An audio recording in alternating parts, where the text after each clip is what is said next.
Hello dad, musta na po kayo? Okay lang din po. May gusto po kasi akong sabihin sa inyo eh. Dad, promise po na hindi po kayo magagalit pag sinabi ko po. Hindi ko po kasi kayang sabihin to ng harapan. Dad, basta po mahal nyo pa din ako. Kahit anong malaman ninyo. Dad, di ko po kasi gusto ng girlfriend eh. Gusto ko po ng lalaki, lalaki, lalaki, lalaki.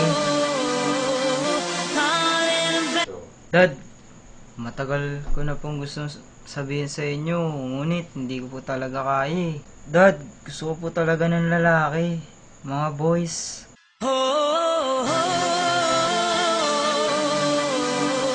Hindi po talaga dad, talagang totoo po ito.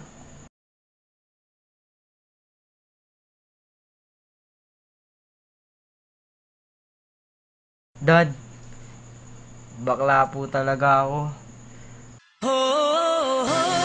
Kaya ko pong sumayaw ng mga kanta ni Lady Gaga.